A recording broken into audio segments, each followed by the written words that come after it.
Good evening. My name is Anaya Solomon, and I'm one of the co-chairs of the Multicultural Forum, and I'd like to welcome you all to our Spring Grand Rounds. Our topic tonight is racial injustice and police brutality, and we would like to extend a special thank you to the Human Rights Forum and the Forensic Interest Group and our respective faculty advisors for the contributions to tonight's presentation. Hello, everyone. I'm Allison Rosovsky. Welcome. We wanted to give a special thanks to Dr. Mosley and Dr. Bridges Carter for taking the time out of their busy schedule to come lend their expertise for all of us. We're really excited to learn from them. And also an extra thank you to Anaya, who handled a lot of scheduling nightmare issues, so we really appreciate that.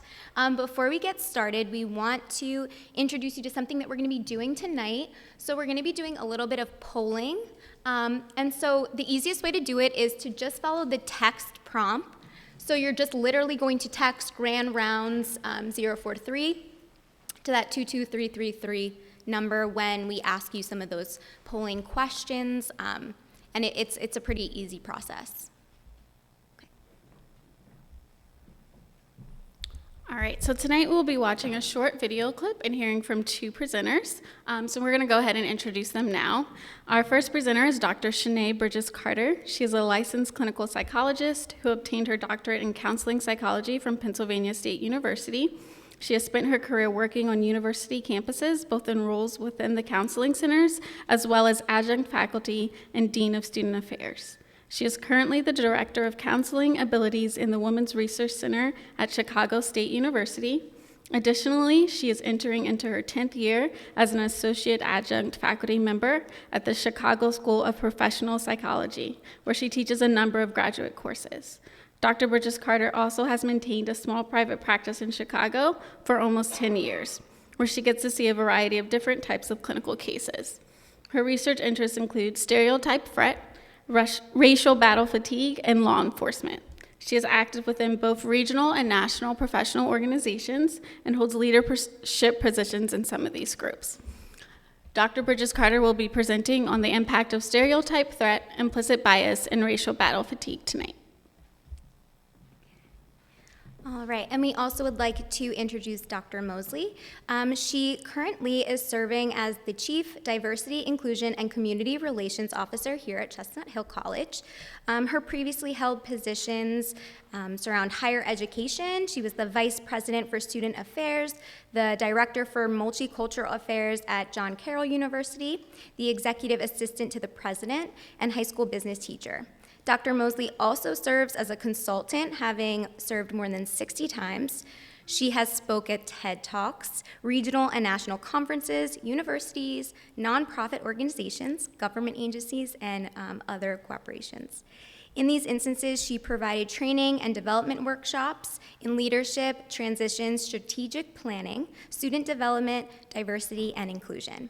Dr. Mosley earned her PhD in educational leadership and her master's in curriculum and teacher leadership from Miami University of Ohio, and a business education from Ball State University. Dr. Mosley is going to be presenting When You're Black, School Resembles Society, and Police Become Predators. So it's a very interesting discussion.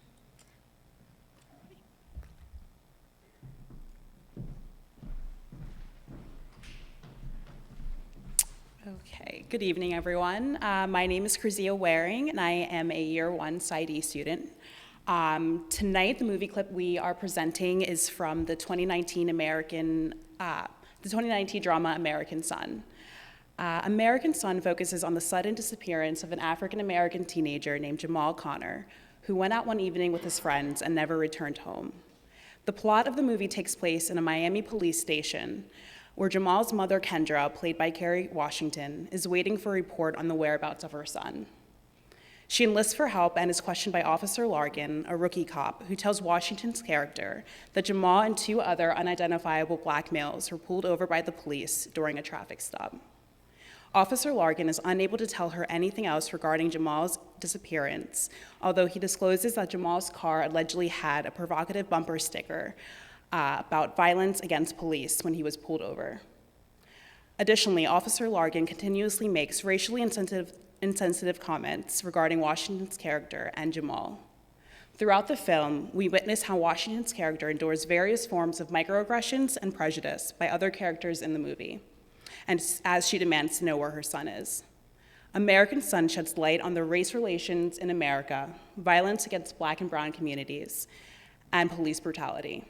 The clip you're about to see is an interaction between Washington's character and Officer Larkin from the beginning of the film. 17. Just turned 18. Oh, so he's just about to graduate high school. Yeah. So what? So he's probably out on South Beach, or, well, I know you probably don't want to hear this, but hanging out with some girl, doing what teenage boys do. Yeah. I mean, that's what I was doing at that age. Uh-huh. Listen, I'd still appreciate it if you all would Ma'am, we will. But you said that before and you're leaving. And I would really like to know what is going on. I told you as soon as the AM liaison officer gets here. No, I mean now. Sorry? I want to know now. Well, I will be happy to walk you back out to reception. You can check again just to see whether at reception You know for what? There's half not an much hour. more that I can- And the lady there, she I- was no help at all. I Look, understand. she sent me to Hey, you. look, This can't listen, be I'm that very hard. sorry, Either ma'am. he's in the system or he isn't. Ma'am, no disrespect, but we have a protocol. Listen, I may seem paranoid, but he's not home. His car is showing up on your radar. Humor Ma'am, me. as soon as the AM liaison officer gets here, please. look, I don't know what you expect me to do. Well, don't you all have computers? I don't know, a database with names and DOBs. Yes, you can, but I okay, am so- not authorized to just go Please. running down the rabbit hole, and if somebody Please. walks in and they...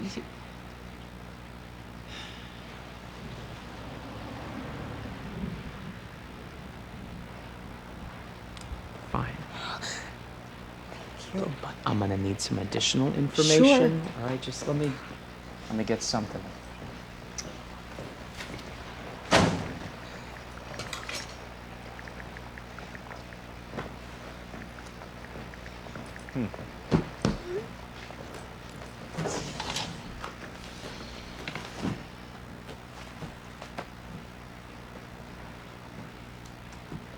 First name again. Jamal, Jamal.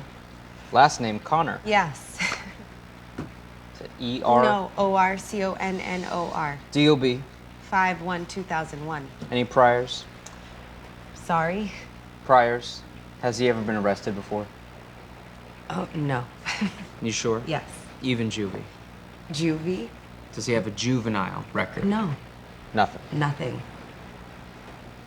And not even a trespassing, a resisting without, petty theft. He's never so much as torn the tag off a new mattress, okay? Excuse me? Nothing. No arrest record at all. Does he go by any other names? Like a nickname? I mean, his father calls him Jay. No, but- AKAs? I'm sorry? AKAs. Also known as, like, street names. Street names. Yeah, well, if he was taken into custody under a different alias, right? He gave it different from some other time, is all I'm I saying. just told you he's never been arrested. Right, but just in case he might have been printed for, I don't know, whatever, or had a warning issue, or... A street name. Right. Like Peanut or Black Exactly. or Pookie. Yes, ma'am. Well, there's Junebug. Junebug. Yep. That's his street name. Jesus Christ. Is it? No. It's not an alias. It's not a street name. You sure? It's what I used to call him when he was little. It's what I call him now when I want to knock the cool out of him in front of his friends. He doesn't have a street name. Can you please just run all this through your computer Ma'am, and find out what is ma'am, going on? I am Because he's- going to. I just need to make sure that we have all the correct information here so that we're not just spinning our wheels.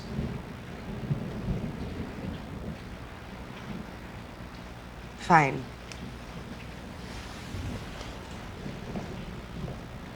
Height? 6'2". Maybe a little taller since last time we measured him. He really shot up this year. Weight?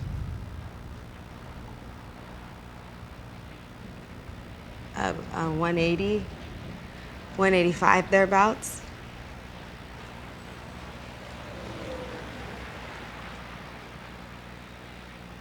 Glasses. Cornrows. Light green eyes. Okay, good. Do you remember what he was wearing when he left last night? I don't know, probably jeans and a t-shirt. All right. Does he have any distinguishing, you know? Like a birthmark? Yeah, scars, tattoos, gold teeth, that kind of stuff. No tattoos, no golds. His only scar is on his stomach, right here. Great. And that's from? The scar? Yeah, where did he get it? You mean, how did he get it? Well, both, I guess. Yeah. Does this matter? Ma'am. It's not from a gang fight. Okay. Lady, Officer, listen. respectfully, are there that many 6-foot 2-inch black boys involved in incidents tonight? You need to know if they might just have scars on their tummies. Not unless you want to find him. I mean, Jamal's sign is Taurus with Virgo rising. He's bashful, looks away when he smiles. Really? He plays the I am guitar, just looking especially for- likes blues and rock, old Ma'am. 70s and 80s bands. Ma'am. I tried to turn him on to Funkadelic and DeBarge, Ma'am, but he is I- strictly mainstream classic stuff, Clapton, Van Halen. He throws Okay. in Breaking Ball, whatever that All means. right. He's vegetarian, Listen, you- hates Jay- fried chicken, and he's afraid of clowns. Ma'am. He walks like a jock. But he can recite almost any Emily Dickinson poem, and he still gets a Okay. tear in his eye whenever he hears Puff the Magic Dragon. Okay, at this time, we're going to do a poll.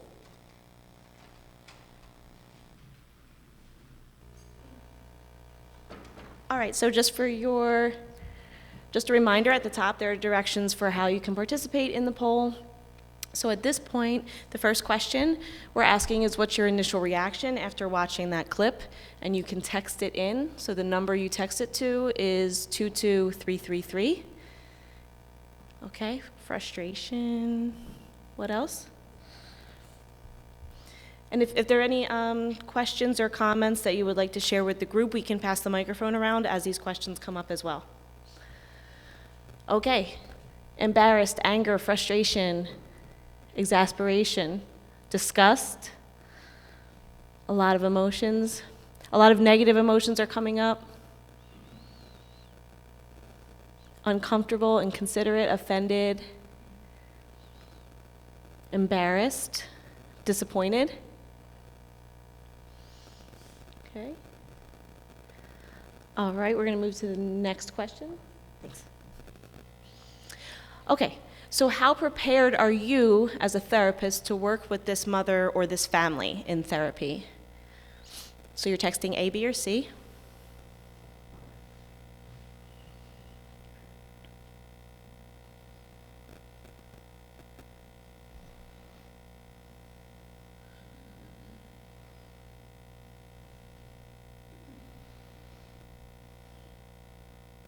Okay, still have a few more responses coming in, but it looks like the overwhelming response is somewhat prepared with related knowledge, but without the training or experience. Move to the next question. Go ahead. All right, question number 3. How comfortable are you discussing this topic in general?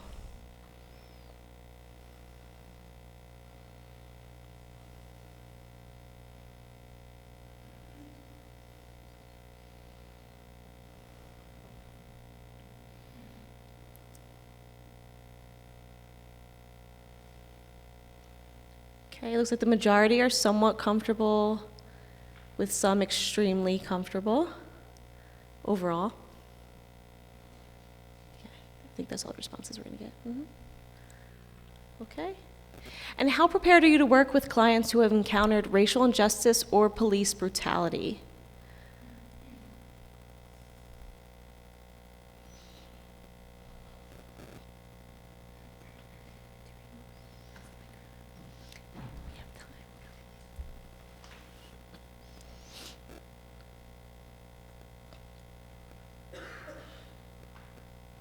This one's a little more varied, so somewhat prepared is a mix right now.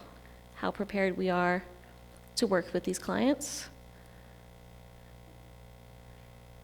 But a majority of almost half are somewhat prepared, so somewhere in the middle. Okay. Okay, and our last question, what are some of the fears or concerns that you have in working with clients who have experienced racial injustice and/or police brutality?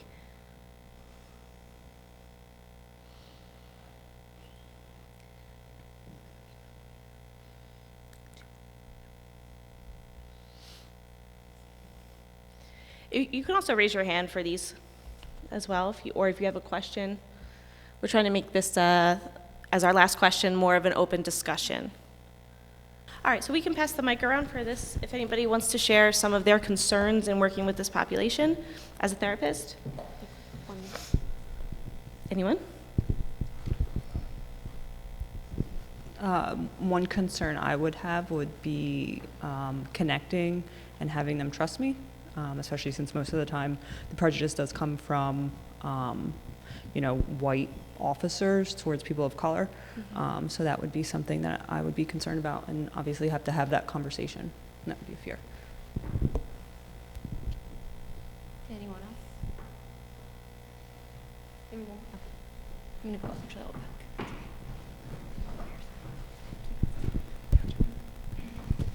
Oh, I would probably be scared to like perpetuate some kind of harm or further some kind of harm, which I think would probably be even more harmful, me being a person of color. So them probably losing a little bit of faith in their own community. So. One more? Yeah. Anyone else?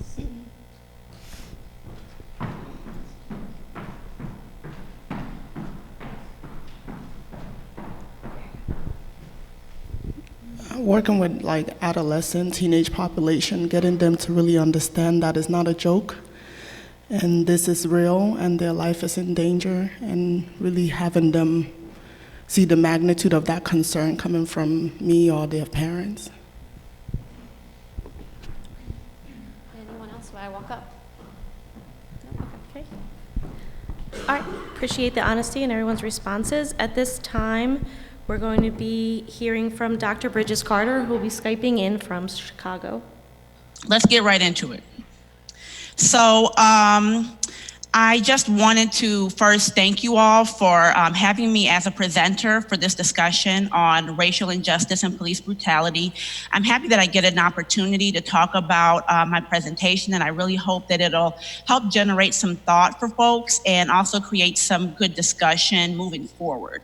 I want to warn folks that there might be some sensitive images in this presentation, so please feel free to do whatever it is that you need to do to take care of yourself. If you need to, step out or take a moment, I just kind of like to give folks a warning. Also, I want to say that my discussion is really coming from a perspective, a more scientific perspective.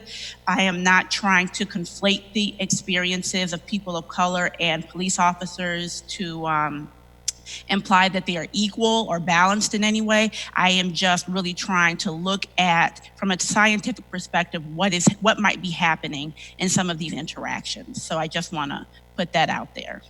So my objective for the presentation is to really get an opportunity to describe what I feel the impact of stereotype threat might be in some of these situations, how implicit bias and racial battle fatigue all play a role, and to analyze the physiological and emotional responses that communities of color might be experiencing in some of their confrontations with law enforcement. And the hope is really to apply this understanding to both clinical and educational situations whenever we're exploring stigma and oppression.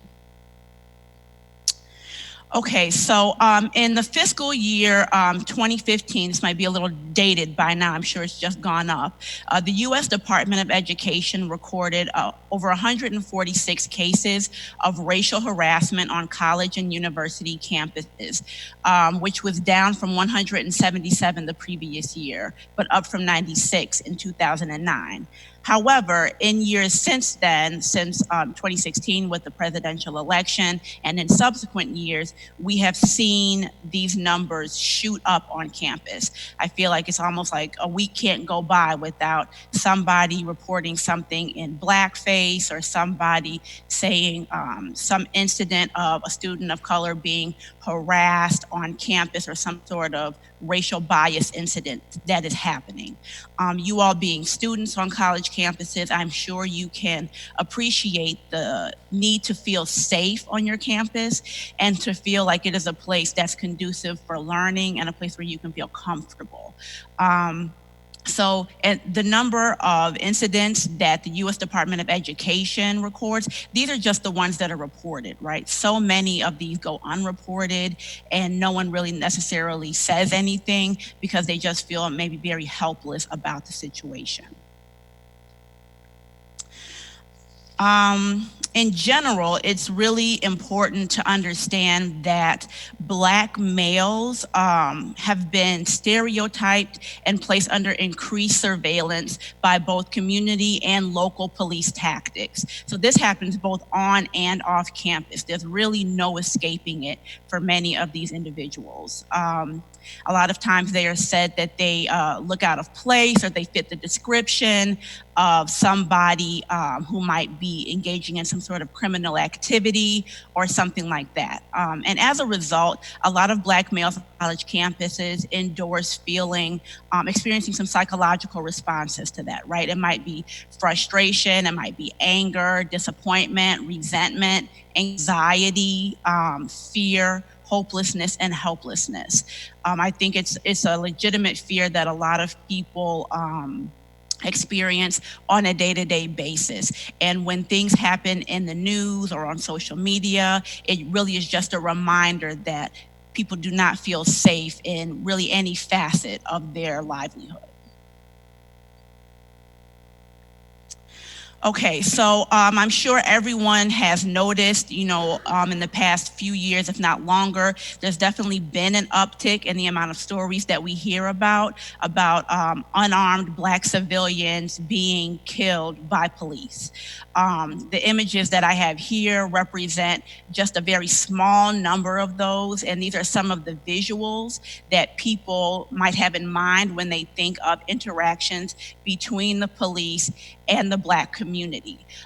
So there is already just a very negative overture, if you will, or tone when people think about the experiences that the Black community specifically might have with law enforcement. So now I really want to take an opportunity to look at what is on the other side of this coin, right? On the other side of the coin, I think that people can understand and appreciate that being a police officer, I'm sure, is a very dangerous job, and it comes with a certain amount of risk. A part of that risk involves people knowing that they might be injured, possibly killed while at work, and that also creates a certain level of fear. Right? And so these are just some images of police officers who were killed in the line of duty and some of the symbolism that exists behind losing police officers in the line of duty. So one thing that we can, one similarity that we can identify is that there is fear invoked in kind of both dynamics, right? A fear of what happens if I lose my life as a civilian, or a fear of what happens if I lose my life on the other side as an officer. Now I would like to talk about the impact of implicit bias. So this just gives, and there are many different definitions of implicit bias, but this is a definition that I kind of like the most. It's a bias in judgment or behavior that results from subtle cognitive processes, implicit attitudes, and implicit stereotypes that are often operating at the below our conscious awareness, right? And without intentional control. So it's like almost an automatic thing that people have these biases and they pop up before you can even think to stop them, right? Before they even make it through a filter, it's happening automatically. These underlying implicit attitudes and stereotypes are responsible for people's beliefs and the associations that people make between an object and that object's evaluation. So is this a good person? Is this a bad person? Is this a positive situation? Is this a negative situation? And it's an automatic response just by the mere presence of that object. Now, the ladies had some difficulty bringing up the video, and I had a little quick video clip, but I don't want to chance it. But I will just suffice to say that it's like a 3-minute video clip that had the former director of the FBI, James Comey, and this was a talk that he gave at Georgetown a number of years ago.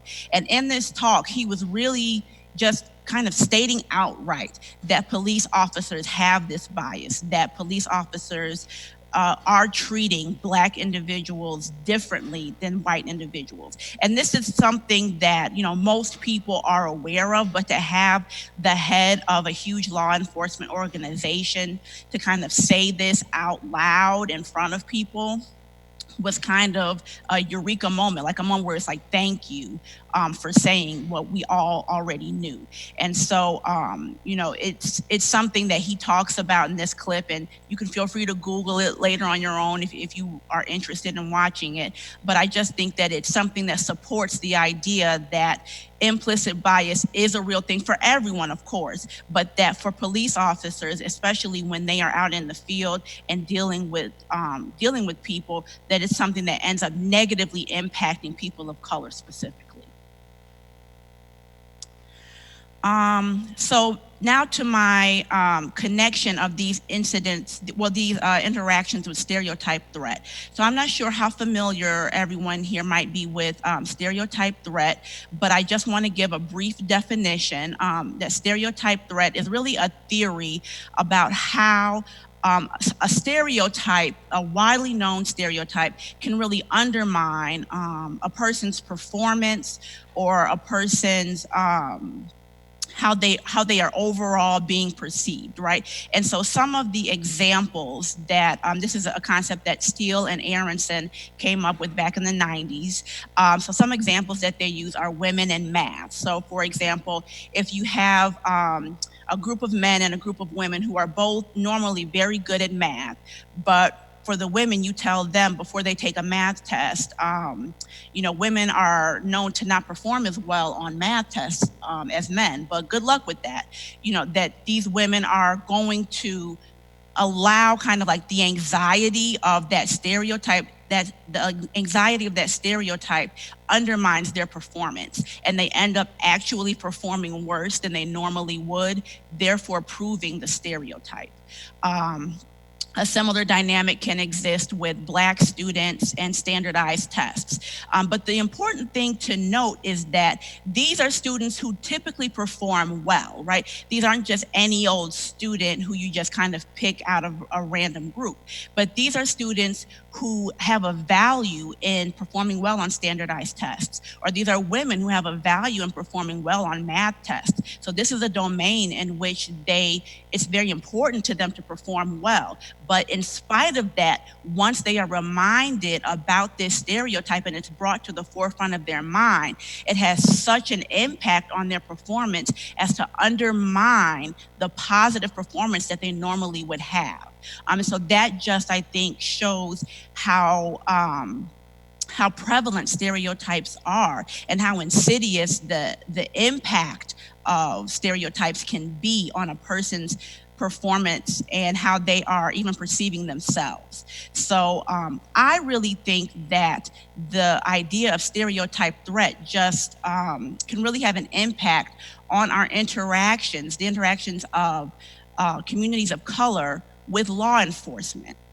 So if you look at this image here, it's really showing what is the stereotype that people have of the communities that they are interacting with, right? So what is the image that communities of color have when they encounter police, right?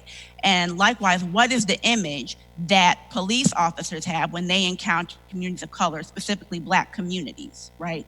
Now, granted, all of these images, especially the images of the police officers, are, you know, obviously impacted by implicit bias, right? And sometimes just outright bias. But these are the cross stereotypings that are happening.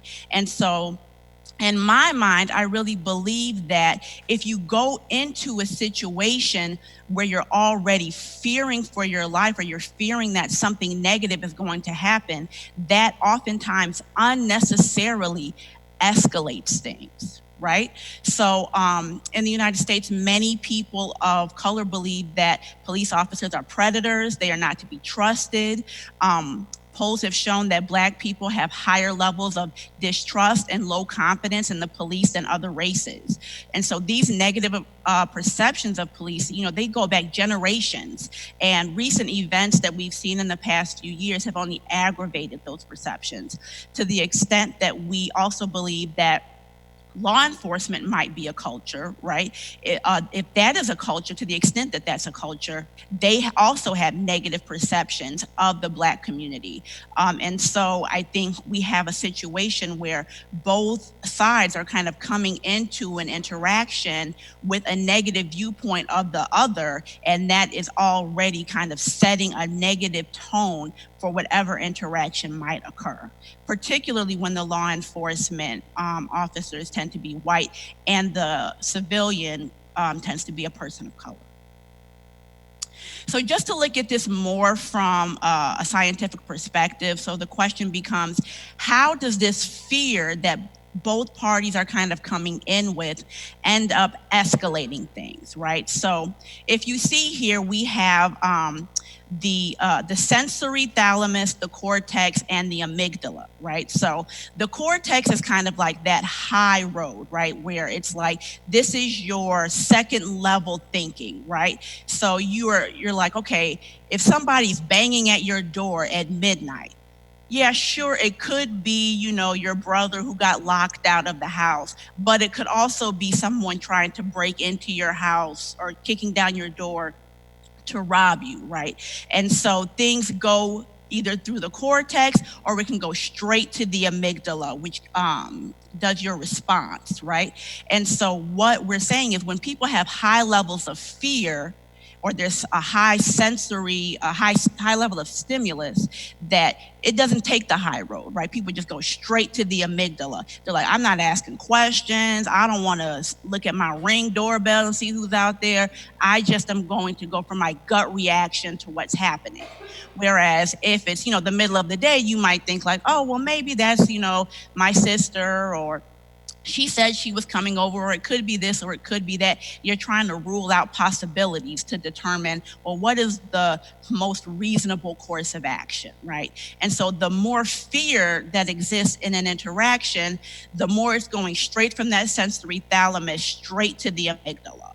And so if most people allowed themselves to go that high road, right, and allow the thought process to go through the cortex and the brain, we might be able to kind of determine, like, is this really an unsafe situation, or is this a situation where I'm just perceiving it I'm perceiving it to be unsafe, but it really isn't. And so if you just really think about either situations that you found yourself in over time, where maybe you overreacted to something, I think that's a lot of times what ends up happening.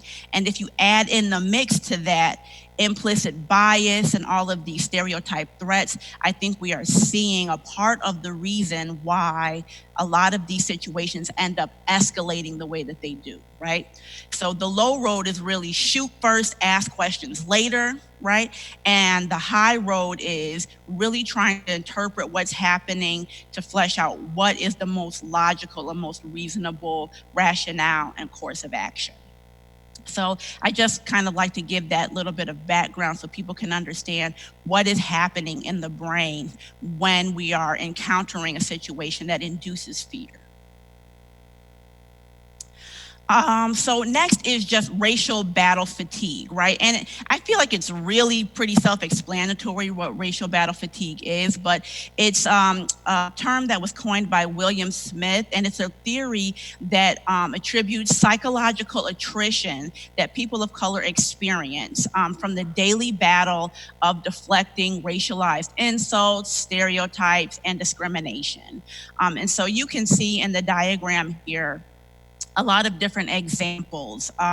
So these can be different racial microaggressions, they can be the macroaggressions, they can be the mini aggressions, any of those. And so just the daily kind of beat down of experiencing this, day after day for weeks, months, years at a time, it takes a toll on people of color, to the point where they might experience frustration. And I saw that was one of the top terms that came up in the poll in reaction to the video clip that we watched. people feeling defensive, people feeling apathetic, irritable, anxiety, worry, and behavioral stress responses, right? So what happens behaviorally? You know, people might be more aggressive, they might be quicker to argue, they might isolate themselves from others, it might end up with them not really acting like themselves, you know, any symptoms of like depression and anxiety that can end up manifesting themselves in a behavioral way. And then physiological responses. You know, people can have headaches, grinding teeth, clenched jaws, chest pain, high blood pressure. You know, it's not a coincidence that Black people tend to be at higher risk of hypertension and a lot of other health issues, because the impact of racial battle fatigue, especially over a lifetime, and generational impacts really does take a toll physically, mentally, and emotionally on individuals. So the result about the interactions that can happen between law enforcement and people of color is that these stereotypes that one group has of the other really feeds into their interaction.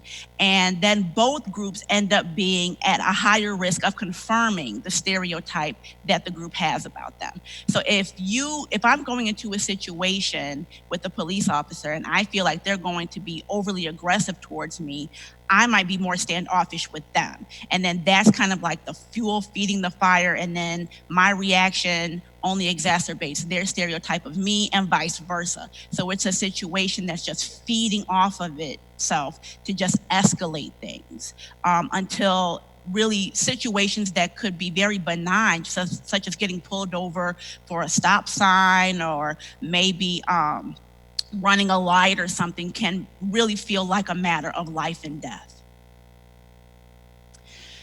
So some of the clinical implications in terms of what people might experience obviously includes frustration, anxiety, anger, isolation, and just exhaustion. People are just tired. They're just tired of hearing about it. They're tired of dealing with it. And so sometimes just for self-care, people of color might not even be in tune with what's going on in social media or in the news, because they're just so overwhelmed and tired of hearing about it and feeling the physical and emotional and mental impact of what's happening to their community.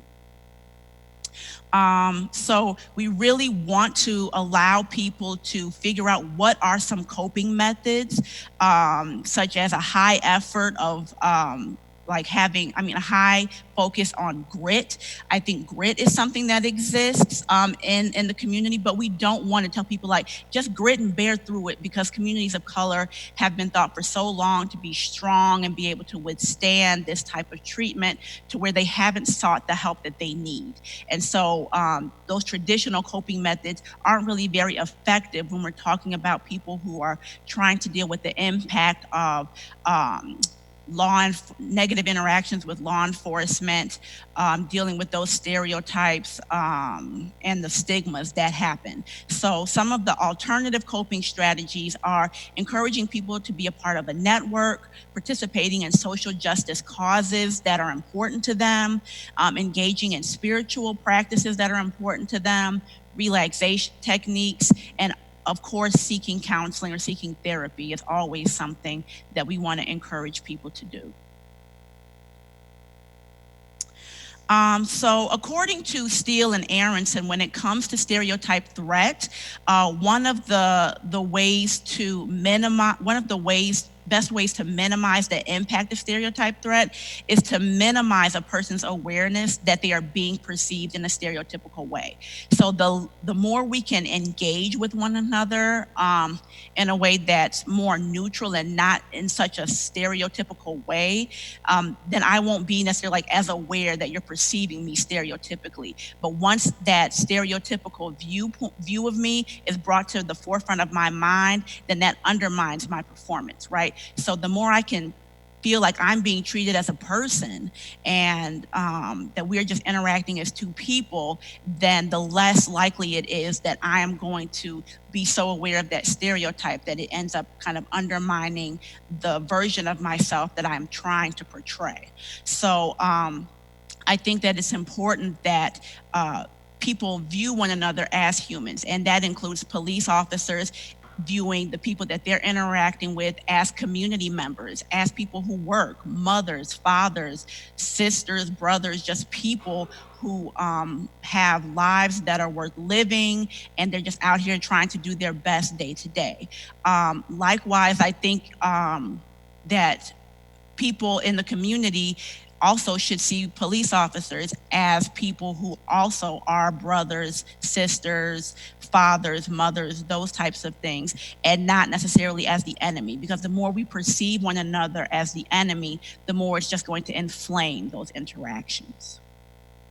So some of the techniques that some police communities have used is trying community-oriented policing. And I think that this is good. It allows police officers to get to know the people in their community, get to see them as people, and kind of learn about who they are as a person, not with there being some like real reason for them to come around. But this has to happen in an authentic way. It can't be exploitative, right? It can't be something. I remember reading about an interaction where police officers were pulling people over to give them ice cream, and like they couldn't see that they were traumatizing people by pulling them over and thinking that them giving them a cone of ice cream was going to make all of that go away. So they have to be sensitive about how they do it, and do it in a way that feels appropriate for the community in which they are working. So we definitely want to see one another in ways that don't dehumanize one another, but really help us to see one another as working together towards the same goal, and that we can really do much better work together than we can if we are seeing one another as the enemy. So when it comes to students of support, it's just really to students of color, supporting students of color, it's important to offer validation, support, resources, to listen, to be empathic, checking in, and no credentialing. So what credentialing really is kind of pointing out all of the hard work and the social justice work you've done in the world, or all of the people of color that you're super close with, like no one cares, right? And it's not helping your case and making you more valid. So it just really kind of undermines what you're trying to do. And also acknowledging your own privilege. So acknowledge that you might not be able to relate to what that person has gone through. Acknowledge that you might look like the person with whom they're having an issue, and how can you all work together to overcome the obstacle that might be presenting in that moment. So that is it. The last couple slides are just my references. So thank you so much for your time.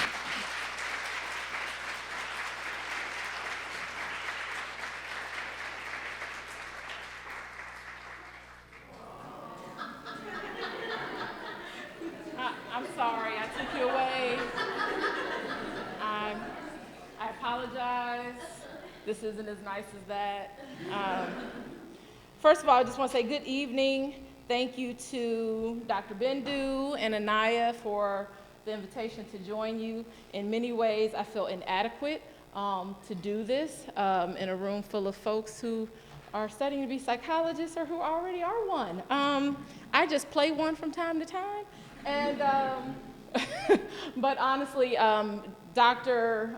Bridges Carter was amazing. When I saw what she was going to do, it also did lessen what I could do, because I did not want to do a lot of repeat of terminology, things of that nature. So I figure you already have that. So I'm going to kind of tell stories, if everybody is okay with that. So, and you know, this topic, it hit me. Yeah. It just hit me.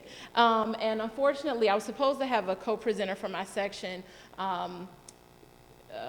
Captain Ruth Carter, who was the captain of the police department that used to report to me when I worked at Lincoln University, not security. They were commissioned police department. And she now is at Arcadia University. Unfortunately, the flu has overtaken her body. And I got a text this morning. She's had a fever for 2 days. So, you know, we didn't want her to come here contagious.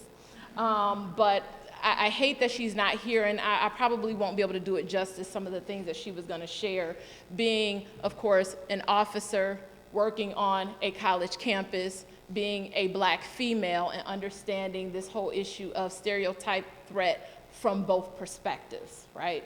So, but I'll try to intertwine some of the stuff that I know she was supposed to say today, so we'll see what happens.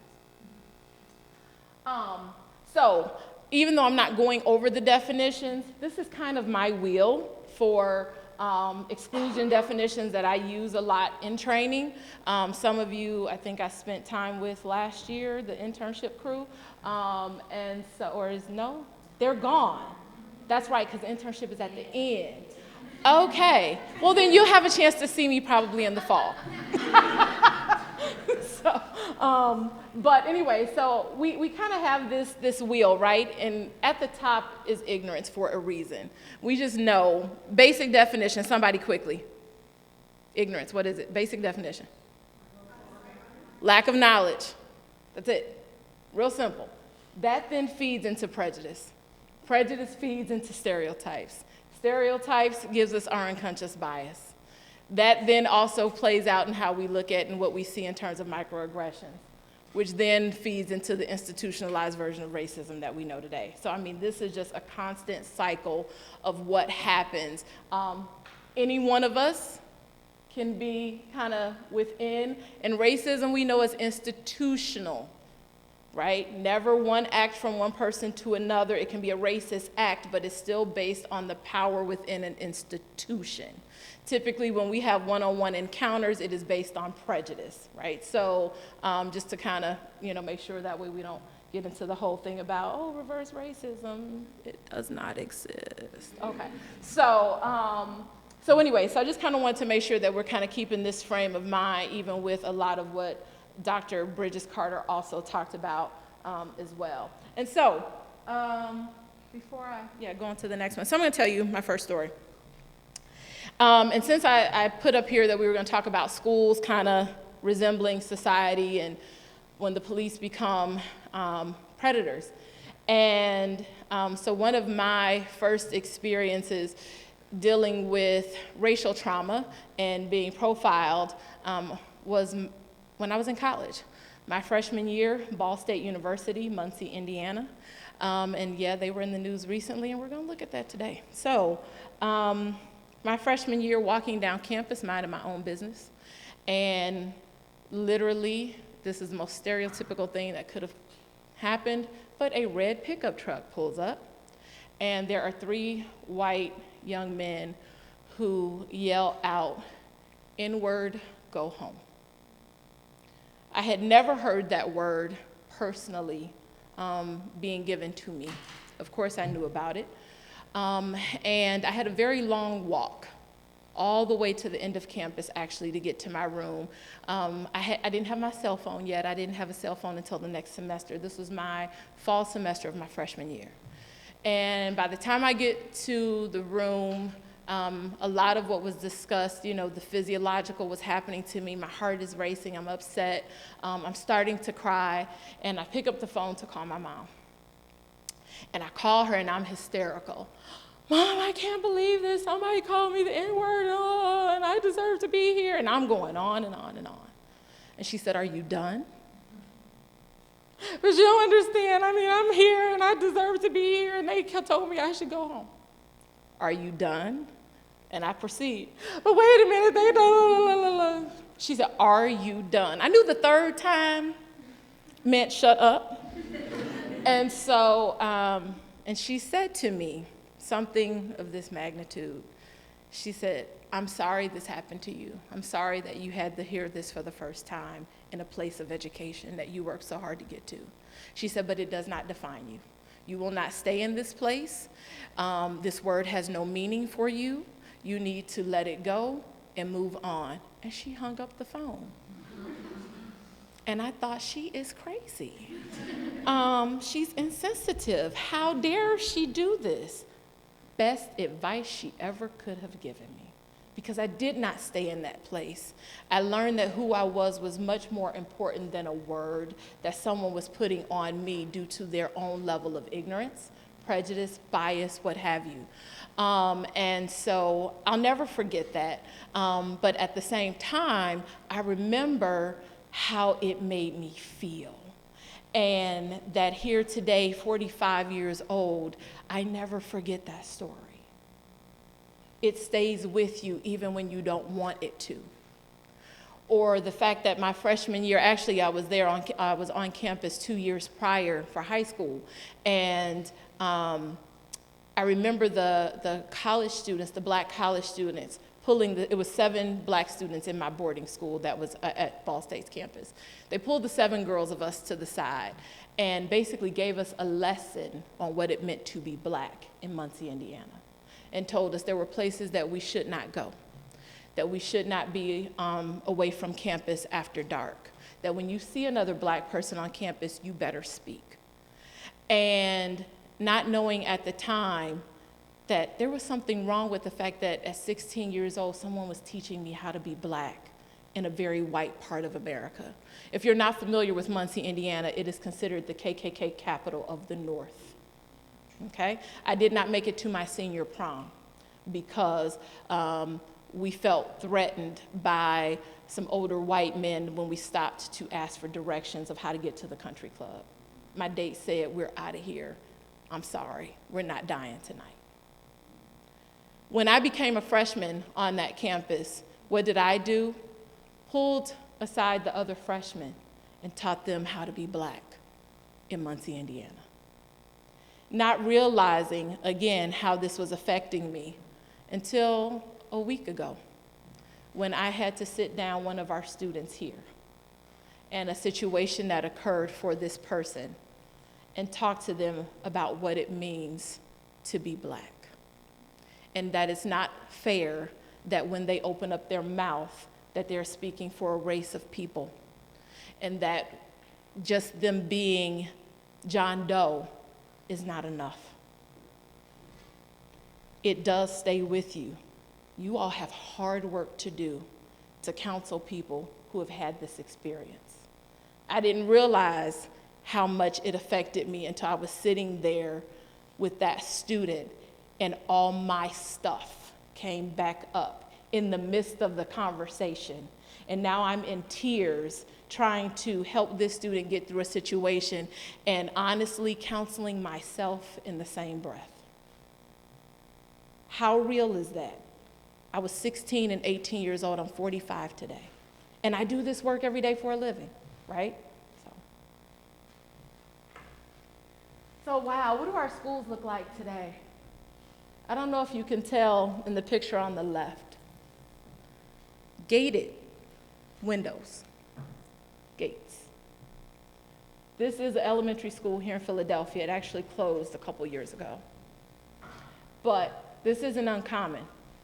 If you're in the city and driving around, you will see gates, you will see bars on windows and on doors of inner city schools. This entry point, again, very common. This is a place of learning.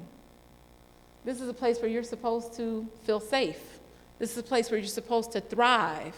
But in many ways, we are teaching them what it looks like to go to jail at a very early age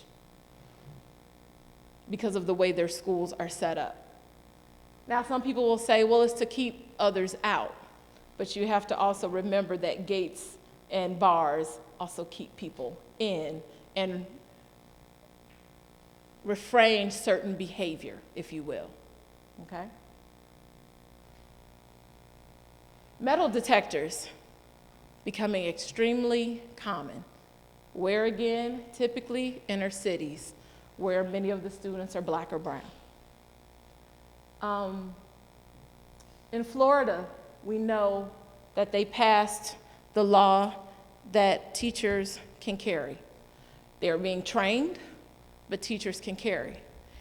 This became a big controversy because, of course, many of the school shootings that we've been seeing across the country now for, which is crazy, almost 20 years, I think, since Columbine, right?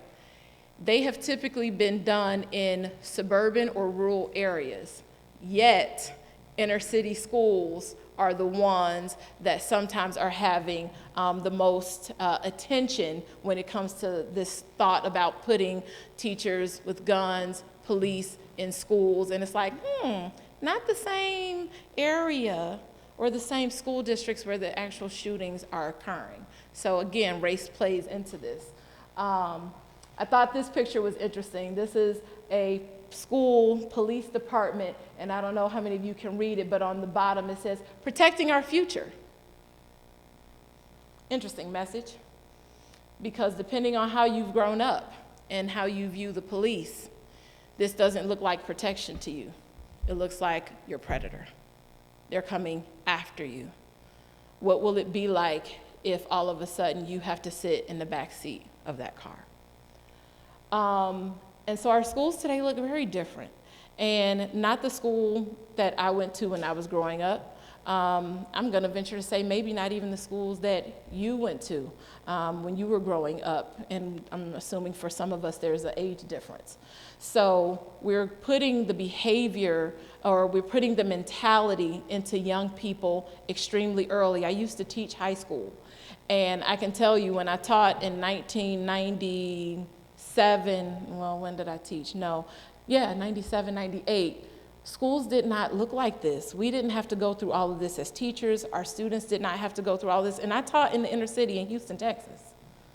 And none of this was present at that time. So things are drastically changing. If we think about discipline and what happens with young people, right? Racially, we can talk about 3 times more likely that black students are going to be disciplined in school. And I'm not talking about small stuff like, oh, you got a day suspension. We're talking about the larger suspensions and expulsions. 3 times more likely if you are black than of white students. We just can't be that out of order. But again, it goes back to racial profiling, stereotype, threat, and what people see to be not the norm. And that kind of behavior. So we have want to share, I told you I'd be telling stories. So there's a story of this young man, they call him Rock. He's in Jacksonville, Mississippi. He's never gone to jail, but he says that school was close enough. He had, where is his story? Wait a minute. So Rock was actually in a situation where he was told to put his phone away. And, teachers were taking telephones and things like that in the class. And so when his principal told him to put the phone away according to the school, Rock responded with a verbal threat. I'm going to bust that teacher for taking my phone. For this outburst, he was sent to Madison County Academic Option Center, which is basically an alternative school, 15 miles away. He was required to stay there not for 4 days, not for 4 weeks, 4 months. I'm not saying that his comment wasn't inappropriate, but 4 months in an alternative school, which if you've ever been to one, you think these schools look like jail. Alternative schools are worse. Many of them not having windows. And so you're in a completely insulary room, the bars and stuff being on doors. And so what perception, again, are we setting for how we're treating them? And then also, they're learning to be criminalized at a very early age.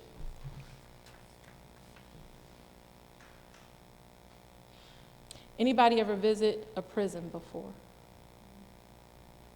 Very quickly, tell me what you went through to get in. Somebody. Yes?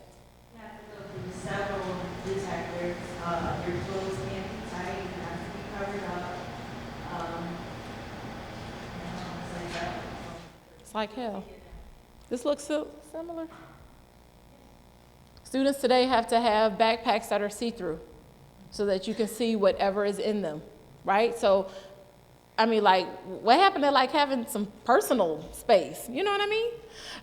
What if there's something in there that you don't necessarily want the whole world to see? I'm a female. If I have feminine hygiene products, that's not something I necessarily want you to see in my book bag. But if my book bag has to be clear, then now I'm carrying that around with me, right? And it looks very much the same. It's a little scary that when I visited prisons, and I used to do that when I was in college, that was one of my service things. I don't know why I picked that, but anyway. And then now to visit high schools, and I do still go out to high schools, and this stuff is not uncommon. I mean, I just had to look for a picture of what I normally see, because when I go into the high schools, I don't take pictures. But this looks like what I now have to go through when I go out to schools. So, you know, we're setting them up at an early age, and it is based on people's fear. It is based on stereotypes. So I told you Ball State, my school, was just recently in the news. Anybody see this story? Online shows Ball State campus police removing a student from class. Well, since then, the professor and the university issued an apology. This afternoon, that student sat down exclusively with our Darius Johnson to share his side of the story. Darius. Debbie, that student tells me he did everything right just to be removed from class for no reason. And in the video he shared with us, you can clearly hear the other students saying he didn't do anything wrong. Move your seat up, you can call the police. That's not how Sultan Benson expected his marketing class to go with Professor Shaheen Borna on Tuesday afternoon at Ball State University. When I walked in, someone happened to just be in my seat, and instead of making a scene, making a commotion with the last 2 minutes, I just decided, after the professor asked me to sit in the back, take my seat in the back. It is what it is. No problem, no harm, no foul. Benson tells me he proceeded to take a seat in the back, plug in his computer, and open his notes. Halfway through the hour and 15-minute class, things took a turn. So then he asked me to move my seat, and I just was like, why are you singling me out of everybody? And his excuse was because my laptop was open. Why am I moving in the middle of class? He legit stopped the class to try to move me. I've been back here on this PowerPoint. After Professor Borna called police, Benson decided to walk out to avoid confrontation. He says officers encouraged him to file a complaint. I found Professor Borna on campus and asked him why he removed Benson from class. I respectfully declined the interview. As I continued to ask questions, Borna said Benson is allowed back in class Thursday, and he sent a letter apologizing. That letter reads, "A situation arose that I mishandled. As a professor at Ball State University, it is my responsibility to ensure that you and all of my students receive an excellent educational experience." Are you being disruptive in the class? No, I'm not doing that. No. As for Benson, he says he doesn't feel comfortable returning to class tomorrow, and he hopes the university takes swift action. I really want Ball State to do something like, I don't really know, man. I really want them to do something that stands out, that's different. Like, I don't want nobody else to feel like this. I haven't done anything wrong. Now, Debbie, I just spoke with that student in the last hour, and he actually tells me that he met with the dean of the business school earlier this afternoon. How did that meeting go? And how's the school handling it? Well, he did tell me that the dean has decided to remove him from that class, place him in another marketing class with another professor, and that's expected to take place tomorrow, since he was expected to go back to class then. All right, we'll find out if there's anything more to this. Yes. Darius, thank you very much. By the way, the university did release a statement saying in part that anytime something like this occurs on our campus, the university works to understand what happened and how we can improve based on what we learn. The school added, as an institution, we will use this situation to learn and to improve. New at 6. Thoughts, reactions? Yes. I was just a little infuriated that, like, they didn't believe it. Like, he couldn't even say that it wasn't student disabled. I don't think the apologies were very blank in a way. Didn't come out very sincere. And, yeah, I don't really agree with the solution being just, like, move the student to another class. It's not the issue, so. Thank you. Appreciate it, yes.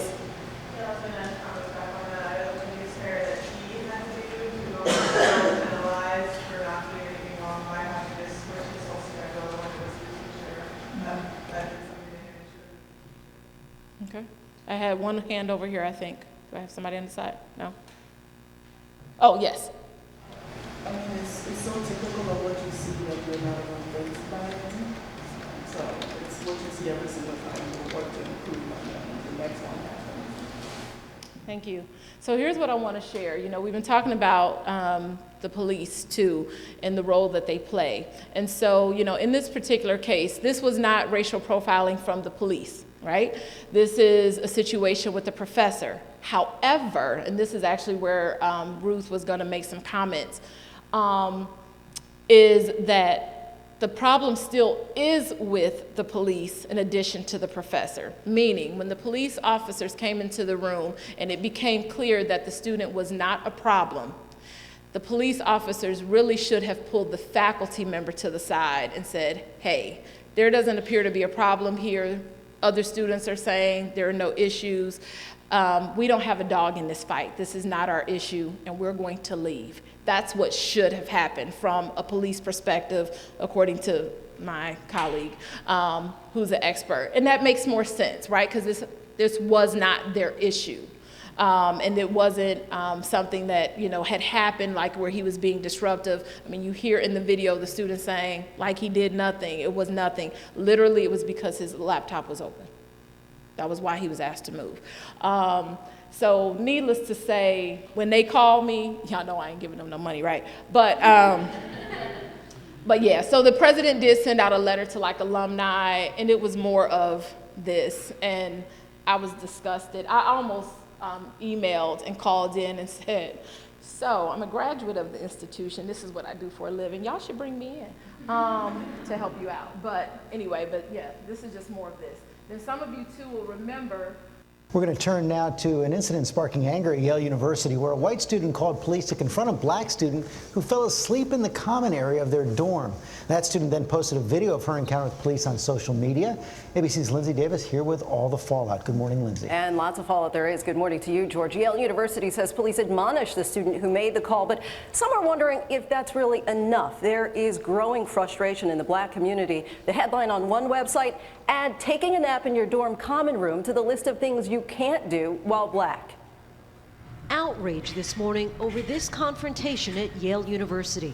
I have every right to call the police. You cannot sleep in that room. This white student called police on a black graduate student who fell asleep while writing a paper in the dorm's common area. 4 officers respond. Once we verify that you're a resident here, then we'll be on our way. Bola De Cianbola unlocks her door to prove she lives there. The police still want to see ID. She turns it over, but is detained for more than 15 minutes when the name doesn't exactly match their records. I deserve to be here. I pay tuition like everybody else. I'm not going to justify my existence here. Cianbola tells police the same woman called police on her friend, a fellow student, in March. That student says when he asked her for directions, she responded, "You're making me uncomfortable. I don't feel safe around you. You're an intruder. You need to get out. You need to leave. You need to get out." Now growing frustration in the black community. The headline on one website, add taking a nap in your dorm common room to the list of things you can't do while black. Situations like this are becoming all too common. Earlier this week, the president of Nordstrom Rack apologized to 3 black teens falsely accused of trying to steal clothing from a St. Louis store. This is from Airbnb. 2 weeks ago, police swarmed this Airbnb rental in California after 3 black house guests checking out were accused of being burglars. And then there was the Starbucks case, which made national headlines after 2 black men were arrested after waiting to meet someone inside this Philadelphia Starbucks.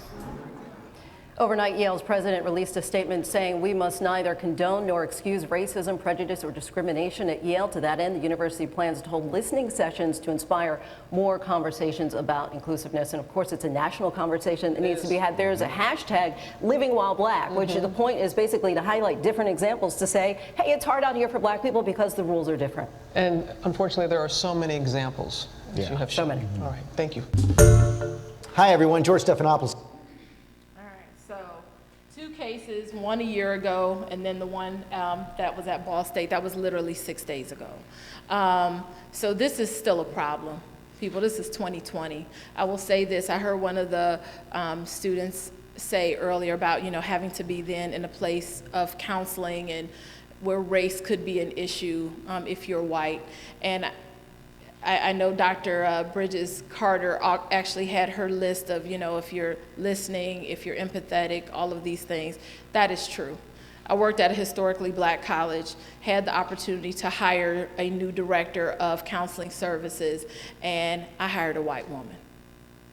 Race was not the issue when I knew that she could reach students. Students did not have a problem going to her once they got to know her. So did she have to do some pre-work in order to get people to feel comfortable and to trust her? Absolutely. And she had a pretty good technique. She actually went and sat in the residence halls, just hung out, just was there, just kind of sitting, chilling. She might have a book, she might have her laptop, and as students walk by, she would begin to just, hey, have a conversation. She did this for about a month, going into the start of the school year, to get students to start to feel comfortable. Honestly, by the end of the year, she was overwhelmed with appointments. And so I'm saying that to say, if you are a white student or if you're a student from another race who knows that you are going to end up working in communities that are Black and possibly brown in nature, please don't discount yourself. You are just as valid to do this work, but are you gonna have to do some pre-work? Yes, you will. And if you do that, then it'll be a testament to who you are as a professional.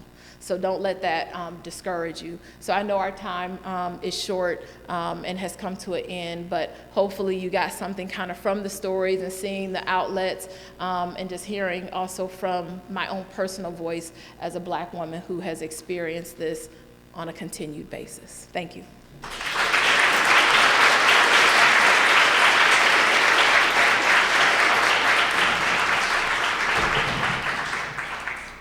Thank you very much. Can we get a round of applause again for our speakers?